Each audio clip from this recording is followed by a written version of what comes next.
Ayun, salamat po once again. Magandang umaga po sa ating lahat. Na kagaya po ng binanggit ni Lian, kapag nandito kami, we feel at home. We feel at home.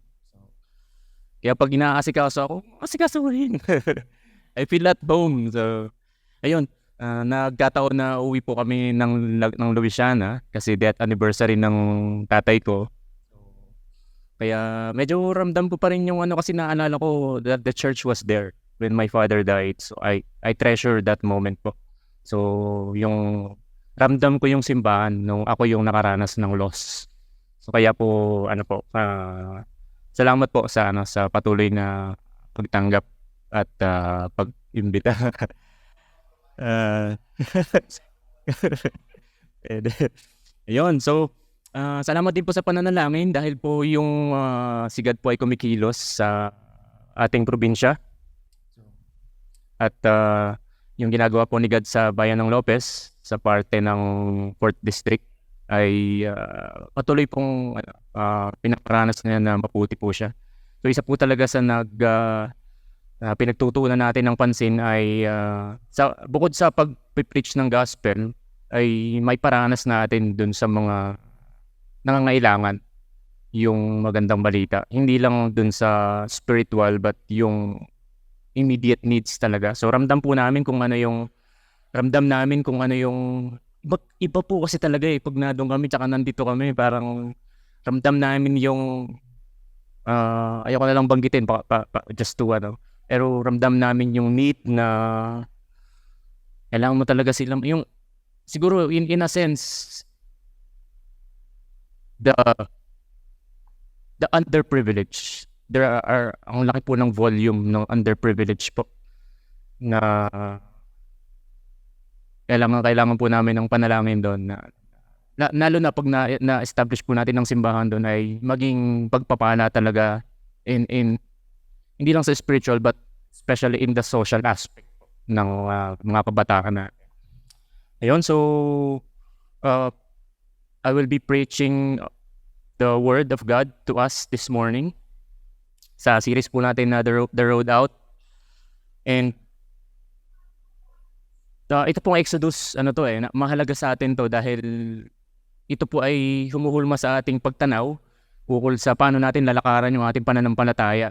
Yung imagination natin or yung sabihin natin, hindi lang spiritual but yung social imaginary natin kung paano natin haharapin yung mga pinagdadaanan natin in our day-to-day lives. So yung ano ba yung itsura ng buhay namin bilang mananampalataya, mahalaga po na kasama dun sa imagination natin or sa pagtanaw natin yung Exodus kind of imagination that we have this God who unang-una who remembers every time that we are going through some sense of difficulties, challenges. Sometimes hindi natin may paliwanag, but one thing that is certain is God remembers. So every time po binabanggit, nauna ako. So but anyways, just to lang po sa series, The Road Out. So the reason why God delivered the Israelites is because He remembers. So yes, we see, makikita natin yung spiritual encounter or power. Sabihin natin, medyo may power encounter doon. But the bottom line of those mighty acts is about relationship. It's about relationship. Because God wants to relate with His people. That's the bottom line. I'm setting you free because I want to relate with you in a different way. Intimate relationship. So, just like how God revealed Himself to Adam in Genesis. There's always this aspect of intimate relationship. So, and then the rest of our spiritual concerns just follow. But one thing that we need to pursue about God and what God has been pursuing us is always to bring us to a certain point kung saan po malalim at close yung relationship natin kay God. So yun po yung natin. Sige po, let's read the passage that we have for this morning. Mari po bang imbitahan ko ulit tayo na tumayo bilang pagbibigay ng galang sa salita ng Diyos. Basahin po natin sa Exodus chapter 12 verses 1 to 14. Basahin po natin sa Tagalog, sa Filipino. In verse 1, sinabi ni Yahweh kina Moises at Aaron sa Ehipto, mula ngayon ay ang buwang ito ang siyang magiging unang buwan ng taon para sa inyo. At sabihin ninyo sa buong sambayanan ng Israel na sa ika-10 araw ng buwang ito, bawat pamilya ay pipili ng isang tupa o batang kambing para sa kanila. Kung maliit ang pamilya at hindi makakaubos ng isang buong tupa, magsasalo-salo sila ng malapit na kapitbahay na hindi rin makakaubos ng isang buo. Ang dami ng magsasalo-salo sa isang tupa ay ibabatay sa dami ng makakain ng bawat isa. Kailangang lalaki ang tupa o ang kambing 1 taong gulang, walang kapintasan. Aalagaan ito hanggang sa ika-14 ng buwan at sa kinagabihan, sabay-sabay na papatayin ng buong bayan ng kanilang inaalagaang hayop. Kukuha sila ng dugo nito at ipapahid sa magkabilang poste at itaas ng pintuan ng bahay na kakainan ng kinatay na hayop. Sa gabi ring iyon, lilitsunin ito at kakainin kasama ng tinapay na walang pampaalsa at ng mapapait na gulay. Huwag ninyong kakainin ng hilaw o nilaga ang hayop, kundi lilitsunin ninyo ito ng buo kasama ang ulo, ang mga pata at ang lamang loob. Huwag tayong magtitira para sa kinabukasan. Kung may matira, kailangang sunugin kinaumagahan. Kapag kakainin ninyo ito, dapat nakabihis na kayo, nakasandalyas at may hawak na tungkod. Magbadali kayo sa pagkain nito. Ito ang Paskwa ni Yahweh. Sa gabing iyon, lilibutin ko ang buong Ehipto at papatayin ang lahat ng panganay na lalaki, maging tao man o hayop, at paparusahan ko ang lahat ng Diyos-Diyosan sa Ehipto. Ako si Yahweh. Dugo ang magsisilbing palatandaan ng mga bahay na inyong tinitirhan. Lahat ng bahay na makita kong may pahid ng dugo ay lalampasan ko, at walang pinsalang mangyayari sa inyo habang pinaparusahan ko ang buong Ehipto. Ang araw na ito ipagdiriwang ninyo sa lahat ng inyong salinlahi bilang pista ni Yahweh. Sa pamamagitan nito ay maaalala ninyo ang aking ginawa. Holy Spirit, gabayan mo po ang bawat isa sa amin. Mag-usap ka sa amin bilang isang simbahan at bilang mga individual. At tulungan mo kami na tumugon ng naayon sa iyong kalooban. At nawa po paglabas namin ng pagsambang ito ay maranasan namin yung pagbabagong loob at pagbabalik ng aming relasyon sa iyo. At ganoon din po ay yung pagbabagong buhay na nais mo sa bawat isa sa amin, upang kami ay patuloy na maging ilaw at asin ng aming lipunan. Salamat po at gabayan mo po kami sa pangalan ni Jesus. Amen. Alright. Thank you po sa pagtayo. Sa mahigit na 400 taon ay alipin po ng bansang Ehipto itong mga Israelita na to. 400 years na itong uri ng pamumuhay ng mga Israelita ay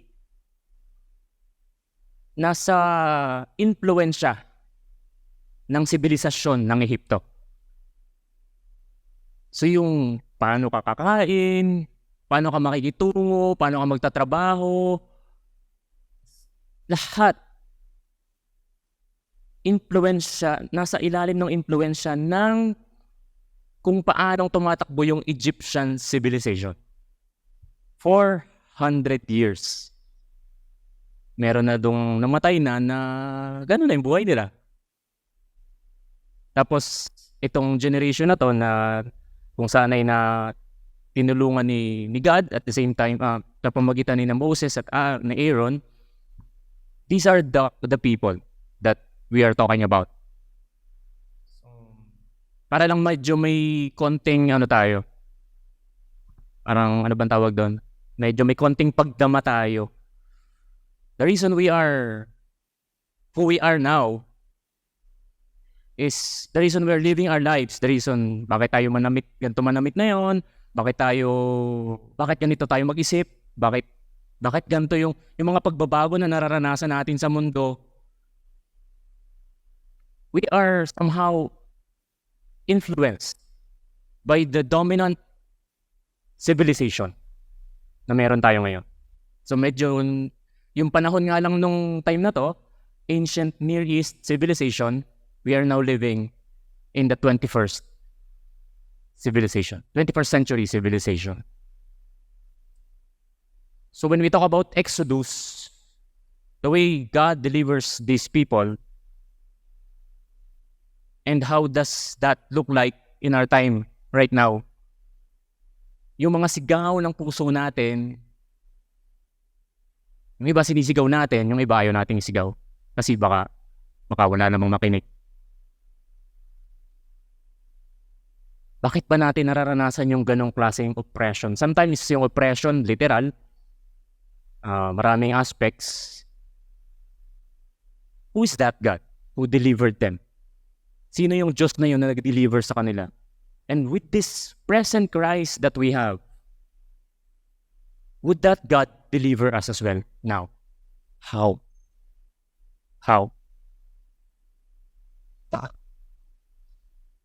And these Israelites are the slaves in the center of the civilization. Imagine that.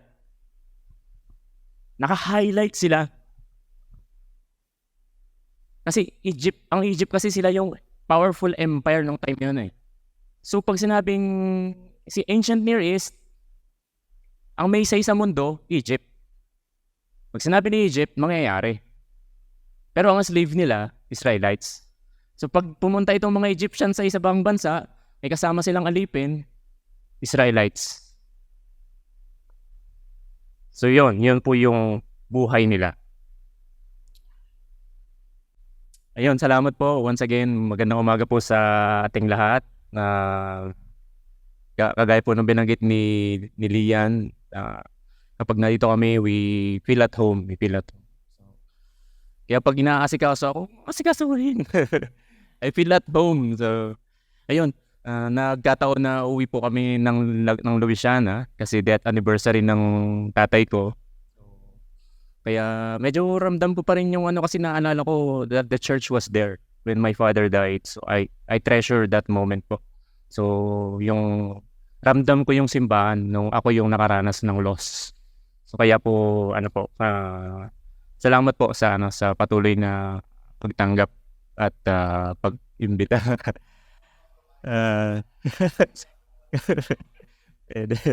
Ayun, so salamat din po sa pananalangin dahil po yung sigad po ay kumikilos sa ating probinsya.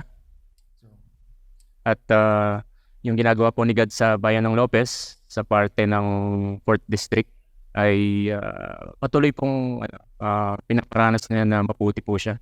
So isa po talaga sa pinagtutuunan natin ng pansin ay bukod sa pag-preach ng gospel ay may paranas natin dun sa mga nangangailangan yung magandang balita. Hindi lang dun sa spiritual but yung immediate needs talaga. So ramdam namin kung ano yung iba po kasi talaga eh pag nandun kami tsaka nandito kami, parang ramdam namin yung ayoko na lang banggitin just to pero ramdam namin yung need na kailangan mo talaga silang yung siguro in a sense the underprivileged. There are ang laki po ng volume ng underprivileged po na kailangan po namin ng panalangin doon na lalo na pag na-establish po natin ng simbahan doon ay maging pagpapala talaga in hindi lang sa spiritual but especially in the social aspect ng mga kabataan natin. Ayun, so I will be preaching the Word of God to us this morning sa series po natin na The Road Out. And Ito pong Exodus, mahalaga sa atin to dahil ito po ay humuhulma sa ating pagtanaw ukol sa paano natin lalakaran yung ating pananampalataya. Yung imagination natin, or yung sabihin natin, hindi lang spiritual but yung social imaginary natin, kung paano natin naharapin yung mga pinagdadaanan natin in our day-to-day lives. So yung ano ba yung itsura ng buhay namin bilang mananampalataya, mahalaga po na kasama dun sa imagination natin or sa pagtanaw natin yung Exodus kind of imagination that we have this God who unang-una, who remembers every time that we are going through some sense of difficulties, challenges. Sometimes hindi natin may paliwanag, but one thing that is certain is God remembers. So every time po binabanggit, nauna ako. So anyways, just to lang po sa series, The Road Out. So the reason why God delivered the Israelites is because He remembers. So yes, we see, makikita natin yung spiritual encounter, power, sabihin natin medyo may power encounter doon. But the bottom line of those mighty acts is about relationship. It's about relationship because God wants to relate with His people. That's the bottom line. I'm setting you free because I want to relate with you in a different way. Intimate relationship. So just like how God revealed Himself to Adam in Genesis, there's always this aspect of intimate relationship. So, and then the rest of our spiritual concerns just follow. But one thing that we need to pursue about God and what God has been pursuing us is always to bring us to a certain point kung saan po malalim at close yung relationship natin kay God. So yun po yung natin. Sige po, let's read the passage that we have for this morning. Mari po bang imbitahan ko ulit tayo na tumayo bilang pagbibigay ng galang sa salita ng Diyos. Basahin po natin sa Exodus chapter 12 verses 1 to 14. Basahin po natin sa Tagalog, sa Filipino. In verse 1, sinabi ni Yahweh kina Moises at Aaron sa Ehipto, mula ngayon ay ang buwang ito ang siyang magiging unang buwan ng taon para sa inyo. At sabihin ninyo sa buong sambayanan ng Israel na sa ika-10 araw ng buwang ito, bawat pamilya ay pipili ng isang tupa o batang kambing para sa kanila. Kung maliit ang pamilya at hindi makakaubos ng isang buong tupa, magsasalo-salo sila ng malapit na kapitbahay na hindi rin makakaubos ng isang buo. Ang dami ng magsasalo-salo sa isang tupa ay ibabatay sa dami ng makakain ng bawat isa. Kailangang lalaki ang tupa o ang kambing 1 taong gulang, walang kapintasan. Aalagaan ito hanggang sa ika-14 ng buwan at sa kinagabihan, sabay-sabay na papatayin ng buong bayan ng kanilang inaalagaang hayop. Kukuha sila ng dugo nito at ipapahid sa magkabilang poste at itaas ng pintuan ng bahay na kakainan ng kinatay na hayop. Sa gabi ring iyon, lilitsunin ito at kakainin kasama ng tinapay na walang pampaalsa at ng mapapait na gulay. Huwag ninyong kakainin ng hilaw o nilaga ang hayop, kundi lilitsunin ninyo ito ng buo kasama ang ulo, ang mga pata at ang lamang loob. Huwag tayong magtitira para sa kinabukasan. Kung may matira, kailangang sunugin kinaumagahan.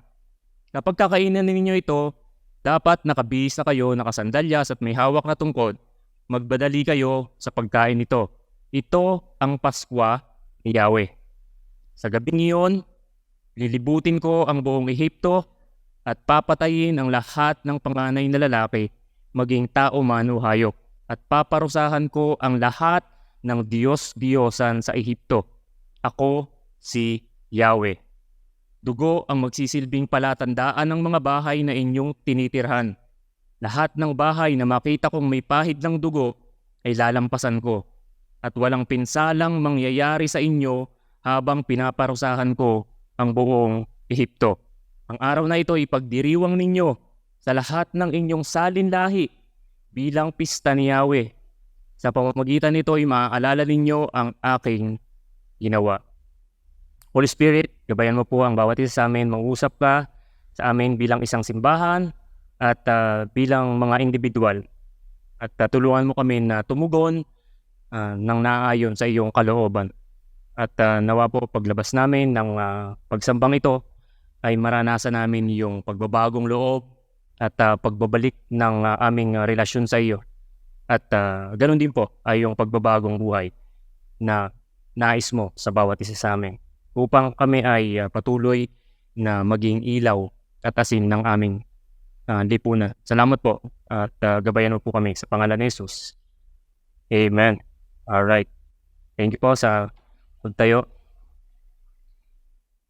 Sa mahigit na 400 taon ay alipin po ng bansang Ehipto itong mga Israelita na to. 400 years na itong uri ng pamumuhay ng mga Israelita ay nasa impluwensya ng sibilisasyon ng Ehipto. So yung paano ka kakain, paano ka makikitungo, paano ka magtatrabaho, lahat impluwensya, nasa ilalim ng impluwensya ng kung paanong tumatakbo yung Egyptian civilization. 400 years. Meron na dong namatay na gano'n na yung buhay nila. Tapos, itong generation na to na kung saan ay na tinulungan ni God at the same time, sa pamagitan ni Moses at ni Aaron, these are the people that we are talking about. Para lang medyo may konting tayo. Parang ano bang tawag doon? Medyo may konting pagdama tayo. The reason we are who we are now is the reason we are living our lives. The reason bakit tayo ganito manamit na yon, bakit ganito tayo mag-isip, bakit ganito yung mga pagbabago na nararanasan natin sa mundo. We are somehow influenced by the dominant civilization na meron tayo ngayon. So medyo yung panahon nga lang nung time na to, ancient Near East civilization, we are now living in the 21st civilization, 21st century civilization. So when we talk about Exodus, the way God delivers these people, and how does that look like in our time right now? Yung mga sigaw ng puso natin, yung iba sinisigaw natin, yung iba ayaw nating sigaw. Kasi baka wala namang makinig. Bakit ba natin nararanasan yung ganong klaseng oppression? Sometimes yung oppression, literal, maraming aspects. Who is that God who delivered them? Sino yung Diyos na yun na nag-deliver sa kanila? And with this present Christ that we have, would that God deliver us as well now? How?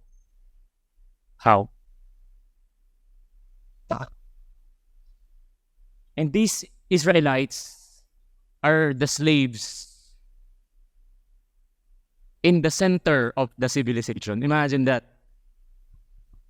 Naka-highlight sila. Kasi ang Egypt kasi sila yung powerful empire nung time yun eh. So pag sinabing si Ancient Near East, ang may say sa mundo, Egypt. Pag sinabi ni Egypt, mangyayari. Pero ang slave nila, Israelites. So pag pumunta itong mga Egyptians sa isang bansa, may kasama silang alipin, Israelites. So yun po yung buhay nila.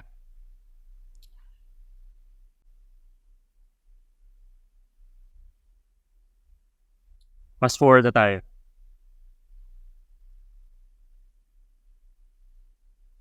Kasi yun po if there is systemic suffering, systemic po kasi yung suffering na pinagdadaanan natin. Systemic po. Hindi po siya kagagawan lang ng isang tao. Yung poverty, lahat na. Sabihin natin, mental health issues. Yung laging sinisigaw ng yung karapatan ng mga tao. Totoo naman po yun. Hindi po natin siya dinideny. And the church should be aware of that as well. But it's a systemic one. It's happening in the spiritual realm. And it's happening in a societal realm. That's why when we talk about spiritual warfare, involved din po talaga yung the powerful people in the world. And yung kinakanta natin kanina, Jesus is the ruler of nations. That's why yung sa Psalm chapter 2, God is sitting at the heavens. Sabi niya, He will have the last laugh among these powerful people in the world. So, yun po yung natin. Pag binasa kasi natin yung Bible, Egypt, Pharaoh, si Satan yan. Pero, si Egypt, hindi naman po binanggit na si Satan, hindi naman po binanggit na demons. The Bible was talking about Egypt and Pharaoh. So medyo pag minsan, I'm not saying na mali yun May actually ganun magbasa yung mga natin, early fathers. Tama po yun, hindi po siya mali. Pero sometimes na-over-spiritualize natin. Na-over-spiritualize natin yung pagbabasa natin ng Biblia. Na laging pag challenges, demonyo. Hindi po siya mali. Sometimes lang medyo nagiging extreme tayo doon. Tapos, okay, ganun ang pagbabasa natin ng Bible, di ba? Egypt, yan? Si Pharaoh, si Satan yan. Pero pag sa totoong buhay na usapang panlipunan, social issues, hindi ito kay God. Hindi si God ang kailangan mag-solusyon dito sa mga social issues natin. Ang magsosolusyon diyan, anong political strategy, anong ideology, di ba? Hindi natin sinasali si God. Pero makita po natin dun sa Bible, anong ginagawa ni God dun sa powerful people in the land. God was dealing with them to set the oppressed free. We are experiencing a lot of oppressions, especially in this nation. And God is concerned about that. And God wants to set those oppressions, to break those oppressions, to break the chains of oppression and set these oppressed people free. Lalo na tayo. Bilang mananampalataya. Kaya sabi doon sa Exodus chapter 2 verses 24 to 25, narinig ng Diyos ang kanilang daing at naalala niya ang ginawa niyang kasunduan kina Abraham, Isaac at Jacob. Nakita niya ang kalagayan ng mga Israelita at siya'y nahabag sa kanila. Narinig ang daing, naalala ang kasunduan, nakita ang kalagayan at siya'y nahabag.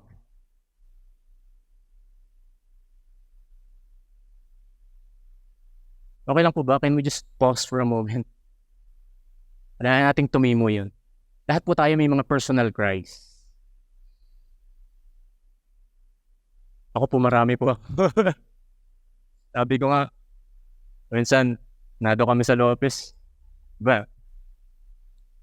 Sabi nga, kuya dito, dadalawa kayo doon. O kuya, dadalawa kami. Kasama naman kami mga students doon. Tapos hindi pa nila, bago pa lang nagsisimula ng pananampalataya. Sometimes yung nauunawaan namin, yung gusto namin mangyayari, di pa nila mag-grasp. Ikaw yung nakakaramdam ng bigat. Tapos, bago kami makarating ng Lucena, ng Lucban, 4 na oras. Yung pakaramdam na, parang solo kami dito Tapos, yung ganong feeling, yung mga sigaw pa,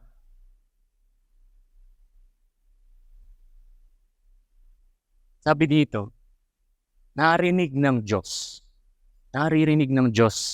ang sigaw ng puso mo. Hindi niya kakalimutan, naaalala niya lagi yung kasunduan. The moment you surrendered your life to Jesus, yung mga promises na meron siya na dati, pinagpe-pray mo, yung kiniklaim mo pa, sometimes nalimutan na natin kasi meron na tayong ibang tinatahak kung paano i-achieve yung mga yun. God still remembers that. Nakikita niya yung kalagayan mo. And for deliverance to happen, for breakthroughs to happen, what we need is the mercy of God. Habag ng Panginoon. Kapag dumadanas kami ng mga challenges sa buhay, Lord, have mercy on us. Have mercy on us. Maawa ka po sa amin. Kaya yung prayer natin na maawa ka sa amin, kailangan lagi natin po yun. Maawa ka sa amin. And whenever the Bible, lalo dun sa Pentateuch, dun sa unang 5 libro ng Biblia, kapag binabanggit po yung God remembered, kapag narinig natin yung nabasa natin yung God remembers, lagi po ang kasunod nun, may gagawin siyang maganda. Naalala natin yung kay Noah, di ba? Palutang-lutang na sila ng ilang araw dun sa dagat. I mean, God remembered Noah. And then the water subsided. And then what happens next is new beginnings. When God remembers, pag nabasa po natin yung God remembers doon, laging next nun is may gagawin si God.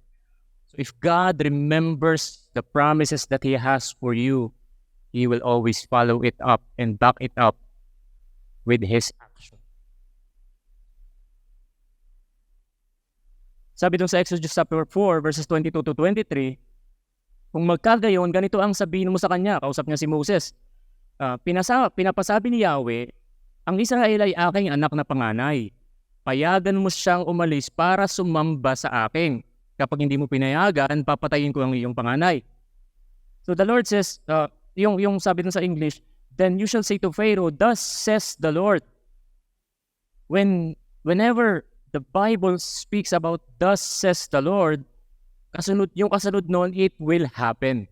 Laging, maring yung timeline, indefinite, hindi masyadong ganun kasigurado, but it will happen. When God says, thus says the Lord in the Bible, and dito sa specific situation na to, thus says the Lord, I will deliver them. Sabi ni God kay Pharaoh, let my people go. Thus says the Lord, let my people go. Ang kasunod nun is that one day, my people will go from your rulership. And the purpose is, ang layunin is that He may serve me. He may worship me sa ibang translation. And makita po natin dun sa pang-10 plague or yung dun sa yung ano ba yung plague sa Tagalog? Yung salot, 'di ba? Is pinatay ni God yung panganay na anak ng mga Ehipto. So kasi ang idol na po doon, ang God na doon ay si Pharaoh himself and his firstborn. So ang tingin ng mga Ehipto sa Pharaoh at sa kanyang firstborn ay Diyos-Diyosan nila. Diyos nila yon. Kaya nga yung movie na God of Egypt, di ba? So because they're really treated as gods. And yung moment na nagkaroon ng power encounter si God with Pharaoh, especially the firstborn, nagbigay si God ng specific instruction dun sa mga Israelites that would become a way of life, isang uri ng pamumuhay na maghuhulma ng kanilang pagtanaw kung ano yung ibig sabihin nung nangyari. And dito sa pang-10 na deliverance na ginawa ni God, it was done with the involvement of the community. Kasi yung 1 hanggang 9, basta parang spectator lang sila. Now, dito sa pang-10, ay may pinagawa na si God sa kanila. ang hindi lang pinagawa sa kanila yon, sabi ni God sa kanila, magiging ordinance yan. Ordinance, medyo hindi dun sa ordinance na meron tayo ngayon sa pero medyo may gano'n, pero hindi masyado. Kasi we're talking about the ancient Near East. So medyo may spiritual yung aspect nito, bukod dun sa sa ordinance sa familiar tayo. The community was introduced to a way of life that would become an ordinance. So connected siya sa festival, para siyang festival. Sabi ni God, okay, magiging magiging festival ninyo yan. Yun po yung Passover, yung Paskwa, na sa translation natin mga Kristiyano is yung Holy Week, di ba? So, ordinance siya. Sabi dun sa verse 1 nung binasa nating passage, sinabi ni Yahweh kina Moises at Aaron sa Ehipto, mula ngayon ang buwang ito ang siyang magiging unang buwan ng taon para sa inyo. At sabihin ninyo sa buong sambayan ng Israel na sa ika-10 araw ng buwang ito, bawat pamilya ay pipili ng isang tupa o batang kambing. So anong ibig sabihin nun? Anong ibig sabihin nung ordinance na yon, or nung gagawin nila na magluluto sila ng tupa o kaya ay kambing? Anong connection nun dun sa deliverance? Anong connection niya dun sa God fighting or overcoming the firstborn, or yung idols or idol of the firstborn sa Egypt? Anong connection nun? Pero bago yon, imagine ko lang po, 400 years. So nung pumunta kasi yung mga Israelita, nung pumunta sina Jacob and his family dun sa Egypt, shepherds naman talaga sila. Sila ay mga nag-aalaga ng tupa, kambing, isa yun sa kinabubuhay nila. But for 400 years, hindi ko alam kung ano na yung itsura sa kanila nung nag-aalaga ng kambing at tupa. Kasi yung civilization nga nila, influence na ng Egyptian civilization . And most of their lives is no longer about taking care of flocks. It's about kung anong ipagawa sa kanila ng Egypto, yun ang gagawin nila. Hindi, gusto ko mag-alaga ng tupa, hindi. Magbuhat ka ng bato. So parang ng meaning sa kanila nung lamb. So, ini-imagine ko lang po yun, pero ito yung ginawa sa kanila God. Okay. Magluluto kayo ng tupa at habang ginagawa niyo yan, akong bahala dito sa mga sa mga Pharaoh. Kay Pharaoh at sa mga Egyptians. Anong connection ng ordinance noon? Ordinance ibig sabihin, okay, gagawin nyo na yung festival So ito yung unang festival So next year, second na. Next year, third and fourth and so on and so forth. Anong connection? Kasi may tinanong nga doon. Tapos may binanggit pa si God doon. Pag tinanong mga apo-apo ninyo, anong ibig sabihin nito? Anak, ganito yan. So ganon yung nangyari. So there was a lot of mention in Psalms patungkol po sa ordinance. So itong example sa Psalm chapter 119 verses 9 and 16.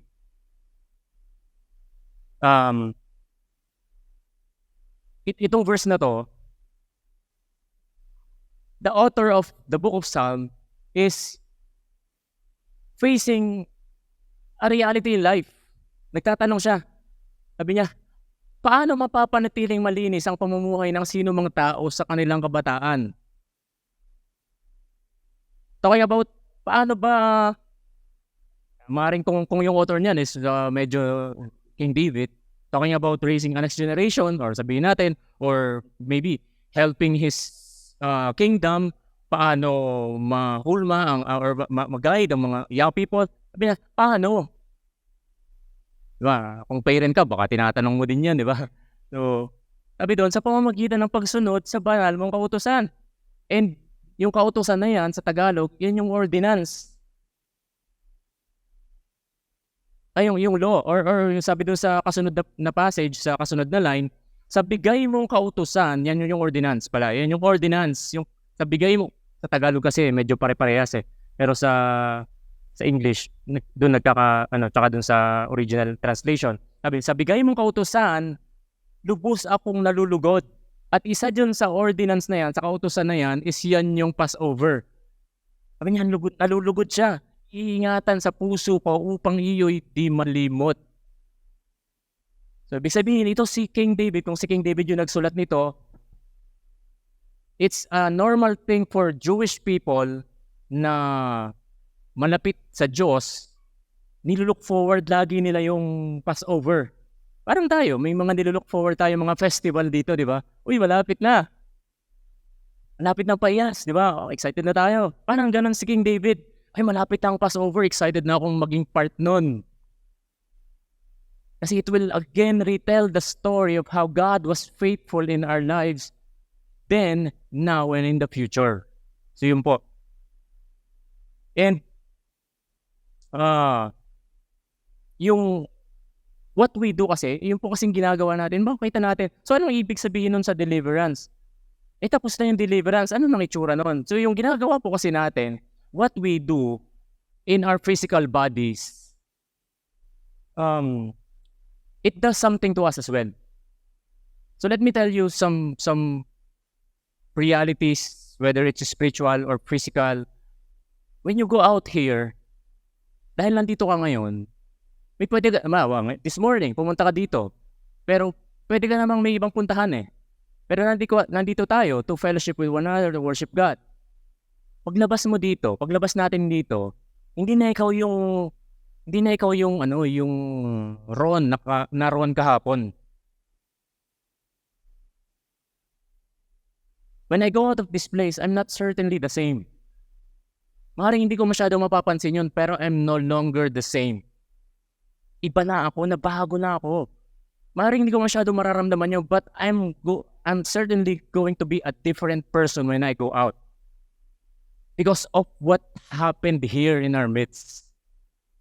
It somehow nagkaroon ng change of imagination, nagkaroon ng, sa Tagalog, lagi yung medyo, I love seeing it in a Filipino perspective.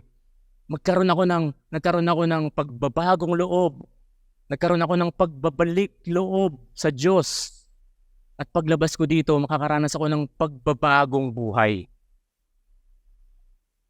Someday, whenever ito sa kanila ganun yun. It shaped them to become the person that God wants them to be. By having this or by participating to this ordinance. So yun po, ganun po siya kahalaga. Somehow tayo pong mga tao ay medyo may pagka-liturgical being. Habits. One of the reasons why, kung may mga question kayo, bakit ganito na tayong mag-react ngayon? Bakit ganito na? Dami nating confusions with the behaviors that we have, di po ba? Why? Because for the past 3 years, we were introduced and we were forced to be immersed in a certain habit that we didn't know in 2015. Ang sarap mag-Facebook noong 2013. Ang saya. But now, it shaped us to a different person. Konting kera na, di ba? Why? Because our habits shaped us. Algorithms shaped our imagination and made us to become a different person. That's why yung ginagawa po natin dito, it's counterculture. Kaya sometimes mahirap din, di ba? Kasi nakatamad natin ng church. Kasi why? Because that's our formation already. But when kahit hindi ko feel, but God ordained this to happen. Just like Sabbath. When we go out, maring babalik ka uli doon. But you came here again Sunday. You went back to your victory group again. And when you go out, you're again a different person. Counterculture shift. But the thing is, with what we're doing here, it's being powered by the grace and yung kagandahang loob ng ating Panginoon. What's happening in our society is being manipulated and being enforced by the philosophical ideologies being used by these powerful people in kung sino man yon in the world. But Again, we have seen in the Bible, God is more powerful than those forces, just like Pharaoh.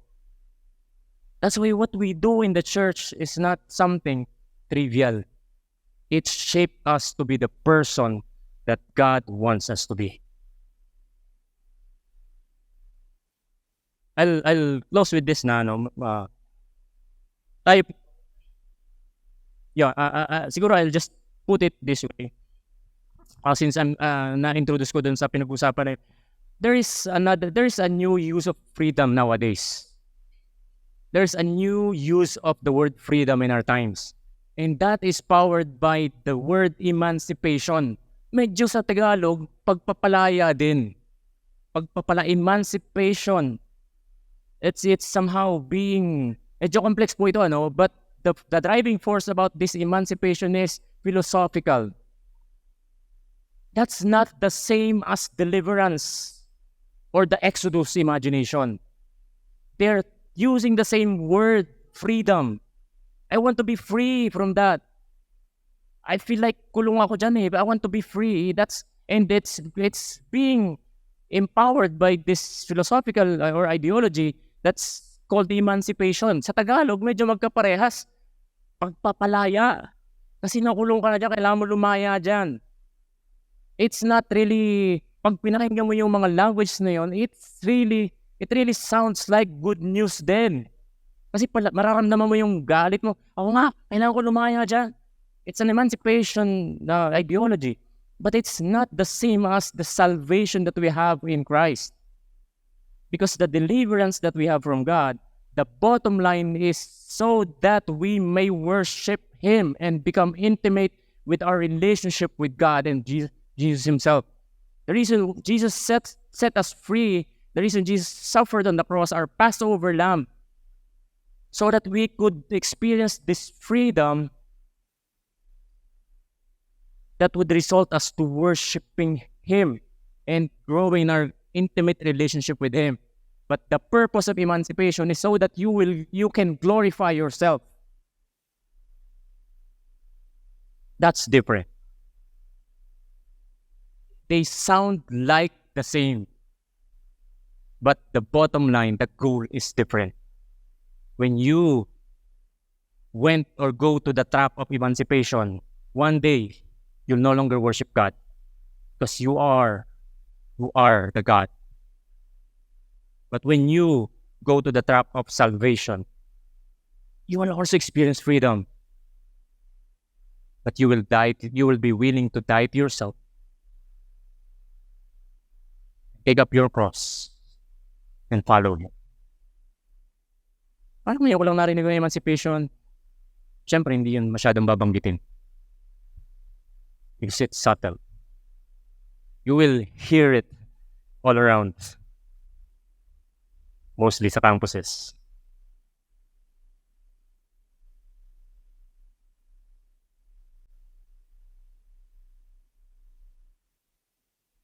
I'll end with 3 applications po. Mabilis lang. 3 simple applications. But before that, let me just point this way. While God was dealing with the powerful empire of Egypt, try to picture this. God was dealing with the most powerful empire in the universe. And sabi ko kanina, He involved His people. The same people whom He will set free. Sabi niya, okay, ito ang gagawin niya. Sabi niya, God, bahala dito sa Egypt. We'll kill the firstborn niya. Ayan ang gagawin namin. Okay, tayo yung magsama-sama at kayo magpami.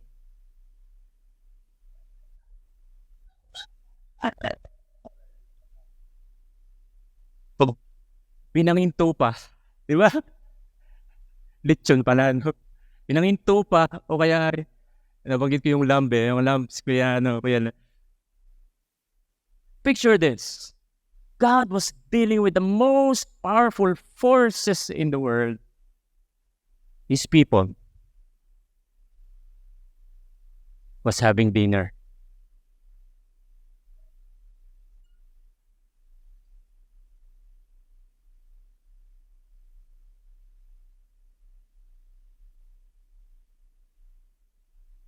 Tayo mga Pilipino, sa bansa, tabi-tabi yung pagkain. Sa perspective natin mga Kristiyano, the reason we're celebrating the Lord's Supper, so that we would remember while we are fellowshipping together, celebrating the Lamb of God,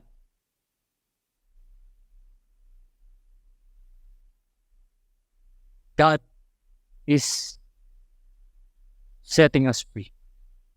Sabi dun sa Exodus, I will deal with the powerful. And those, yung mga pinto na may hibo ng dugo, ay lalampasan ko. Nakanta natin kanina, nothing but the blood of Jesus. We are covered. We are covered by the blood of Jesus. Yes, it seems like parang ramdam din natin yung oppression ng powerful forces. But one thing that we can assert is that there is a blood, the Lamb, that would cover us from those harms. Paano? Tayo magsalo-salo ng binang.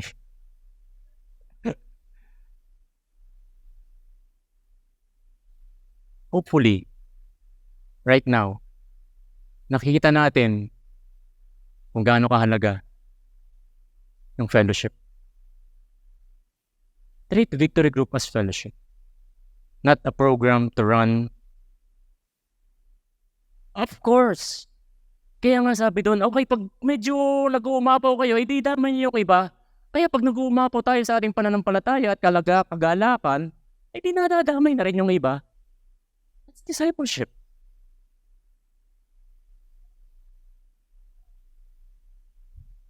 Hopefully, we put... And another thing, one of the things that is so prevailing right now, that's being driven by philosophical ideologies, is expressive individualism. It's me versus the institutions. People of God, we are a communal being set apart to have an intimate relationship with Jesus. And we cannot go the route of the expressive individualism that says, I can live on my own. I don't need community. Because what shaped us as communal being is not the idea of human being. It's the blood of the Lamb, the sacrifice that Jesus suffered on the cross. Hopefully that sets us to the ground that this church, the church that we belong, is something that is so precious. Would that be easy? Certainly not. But it's worth it. It's worth it. Why? Because Jesus died for it. Jesus died for it. Hopefully we can learn to fight for our relationship. 3 applications: trust and obedience to God's word. Kaya nila ginawa yon kasi sinabi ni Lord. Kalooban natin nag-adjust sa kalooban ng Diyos. So hindi po kalooban ng kung sino-sino sa atin. Kalooban ng Diyos. Adjust yung kalooban natin. Ano ba? Live out your faith in a community. And lastly, pass it on to the next generation. Sabi ni God, ang araw na ito ay pagdiriwang ninyo sa lahat ng inyong salinlahi bilang pista ni Yahweh. Sa pamagitan nito ay maalala ninyo ang aking ginawa. One of the problems that Apostle Paul addressed in the church of in Corinth is, bakit ganyan yung pag-Lord's Supper nyo? Nagkakaroon na kayo ng mga personal interest sa simbahan. Sabi nabi, alam mo nyo, nalilimutan nyo kung ano yung reason ng inyong Lord's Supper. Sabi dun sa 1 Corinthians, di ba? Sapagkat ito ang turo na tinanggap ko mula sa Panginoon at binigay ko naman sa inyo. Noong gabi siya ay pinagkanulo, ang Panginoong Jesus ay dumampot ng tinapay, nagpasalamat, pinagpira-piraso iyon. Ito ang aking katawan at tinihandog para sa inyo. Gawin ninyo ito bilang pag-alaala sa akin. Matapos magapunan, dumampot din siya ng kopa at sinabi, ang kopang ito ang bagong tipan na pinagtitibay ng aking dugo. Tuwing iinumin ninyo ito, gawin ninyo ito bilang pag-alaala sa akin, sapagkat tuwing kakain kayo ng tinapay na ito at iinom sa kopang ito, ipinapahayag ninyo ang kamatayan ng Panginoon hanggang sa kanyang muling pagparito. So to live this story that we learn, how does God set us free from all the problems that we might be facing na hindi natin alam saan ba nanggagaling? Bakit pa ganito ang behavior ko ngayon? Bakit ganyan? Sometimes it's influenced by so many complex matters. Hindi natin masyado ma-figure out. But God's deliverance is as simple as don't give up meeting together. Kumain ng binangi.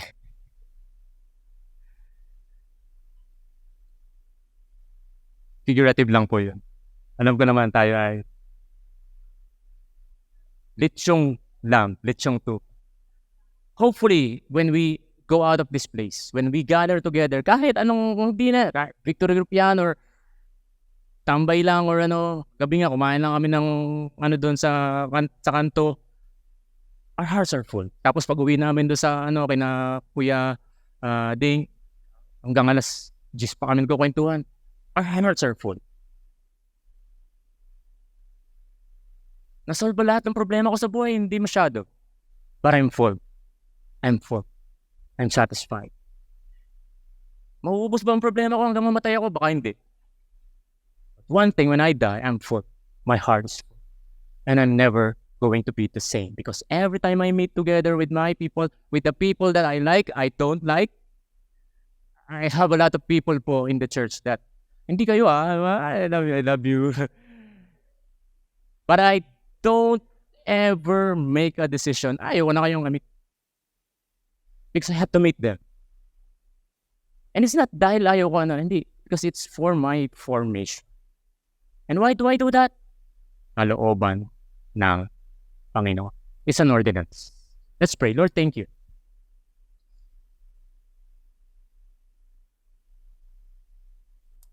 This church is so precious, Lord. Placed in a location where maybe may ganun pa rin, may mix of idols. It could be in so many forms. Idols of comfort, power, money, and so many other things. Mystical, superstitious. But at the same time, this place is also located in a situation, or in a place where ideologies. And sometimes hindi rin talaga location but it's because of the globalization. Everywhere we can access so many ideologies. Lord, may you remind us that every time we gather together, you are shaping us to be a people that is set apart for you. And what sets us apart is a people who pursues an intimate relationship with you, God. Di ko po alam kung ano yung mga personal na cries na meron kami. But one thing that is certain is that you remember. Lord, you remember. Hindi mo kami kinalimutan. Every time we gather together, that would help us as well to remember that you are faithful in our lives. Thank you for this church. Bless this church. And continue to shape this church into a kind of community na talagang evident yung pagiging set apart. I believe, Lord, there's going to be a lot of things that you will continue to shape, and it will be shaped in a form, in a way na kaya niyang lumaro doon sa nangyayari sa paligid dito sa bayan na ito. na makakita ng mga tao sa paligid ng simbahan na ito na anong meron sa simbahan na ito, bakit ganun yung wisdom nila, bakit yun ganun yung kakayahan nila upang umarap sa mga challenges na meron sa lipunan. And it's because they are being shaped in a way that is not because of mere education, not because of mere yung excellence lang. It's being shaped by the imagination of meeting together, centered to the Lamb that died for the sins of the world. Salamat po, Panginoon. Pinupuri ka namin sa pangalan ng Jesus. Amen. Thank you. Wala pa ako natin si Pastor Bernie. Sino dito, you're blessed. Ang inyong mga isipan ay tunay na penetrate ang salita ng Panginoong Diyos. And I'm blessed. Thank you, Pastor Bernie, Leah, for visiting us. And before we end, bago tayo po maghiwa-hiwalay, gusto pong sabihin na I'm blessed to hear the message. Tunay po nung pinapakinggan ko, doon ko naunawaan, bakit ba nagkameron pa ng Passover? Yung naalala ko, Pastor Bernie, yung the first mention is important because it is the first mention. And hindi po mag-end up tayo doon sa Passover. But it will end up also sa ginawa po ng Panginoong Jesucristo. Grabe po nagtahi-tahi lang kanina din nung sinasabi ni Pastor Bernie na even in our time today, it is possible ba na tayo ay sakop pa rin ng pagkaalipin? Sabi nga niya kanina, yung hinurma tayo. Ano bang humurma sa atin? Either Facebook, either kasalanan, or siguro yung tinatawag na pwede ba itong pera? Pwede ba itong fulfillment? Pwede ba ito yung mga pinagkukunan natin ng kayamanan? Or pwede ba ito yung pagmamahal natin? Or yung pag-asa natin? Pwede po daw tayong maging alipin nun. Pero ang nais po ng Panginoong Diyos, isa lang, makalaya tayo. Yung unang si Pero, tingin niya sa kanya ay Diyos siya. Tapos yung mga unang anak. Kaya pala ganun yung ginawa ng Panginoong Diyos. Kailangan magkameron ng Passover. Kailangan may blood. Kaya pala si Jesus namatay during the time of Passover. May reason daw yun bakit daw si Jesus ay namatay ng oras din yon. Kasi di ba yung dalawang magnanakaw na kasama niya, hindi po namatay, Kaya po namatay si Jesus nung time na yon. It is because para tusukin siya dito ng mga sundalo para yung blood niya po ay may mag-shed. The same thing, sabi po sa Bible, through His blood, kinuha niya po yung ating mga kasalanan. And today, ano man yung mga bagay na patuloy na nag-ano sa atin na tayo po ay in-slave, gusto po ng Panginoong Diyos ay tayo makalaya. Can we all stand up today? Let us sing song to the Lord. Natunay po, hindi po tayo yung makakapagpalaya sa ating mga sarili. The church, kailangan po itong simbahan, kaya pala may gatherings, kaya pala kailangan magkakasama. Sabi daw po ni Pastor Bernie kanina, it shaped us. Tanong po, ilang oras po meron ang linggo? Ay, yung pagsamba natin. Kanina nga, parang malapit na matapos. Pero it's just only 2 hours na meron po tayo dito. O siguro kung may victory group ka, meron kang 1 hour sa mga medyo bata, pero pagka medyo matanda na yung fellowship, inaabot ng 5 oras, kulang pa. Pero honestly, ito daw po yung nagsishape sa atin Yung we are gathered together. Sabi mo nga sa katabi mo, importante ka. Importante ka. Sabihin mo, I love you. Yan. O siguro we can say, sorry. Sige, pero sorry. And this, the community will shape us, not the world. Let us pray. And after we pray, pwede bang hingan ko kayo na mag-worship tayo sa Panginoong Diyos? Kasi siya lang po yung Diyos ng lahat. Hindi po kung ano yung meron tayo, kung sino tayo, o ito pong simbahan na meron tayo. Ang tangi pong itinataas natin ay ang ating Panginoong Diyos. Let us pray. Lord, thank you for your message that truly ikaw lang ang nag-iisang Diyos na pwede magpalaya sa amin. Lord, thank you that because every day of our life, truly, you change us. And we pray, God, that we will not be like Pharaoh. We will not be like other Egyptian or other Israelite na patuloy na matigas ang puso. But today, Lord, we pray. Ikaw yung mangusap sa amin. Yes, may mga problema kami, may mga sitwasyon, Lord, na parang minsan sinosolo lamang namin. But today, we understand na hindi namin kailangan suluhin ito. Merong mga tao na nakasurround sa amin. Now, that they are the one also encouraging us, shaping us, na maintindihan at maunawaan na ikaw lang ang Panginoong Diyos na pwede magpalaya sa amin. Lord, we want to sing you this song. Can we give praise to the Lord? Nakantayin natin po itong kantang ito na may papuri at pasalamat sa Kanya. At dahil siya lang ang may kakayanan para palayain tayo sa kasalanan, siya lang ang may kakayanan na palayain tayo sa parusa na nararapat sa atin, which is, we call it hell. But daw po dun sa mga tao na tumanggap sa Panginoong Jesus ay magkakameron ng ay na wala kasi. Pwede ba natin worship ang Panginoong Diyos? Let's worship God today.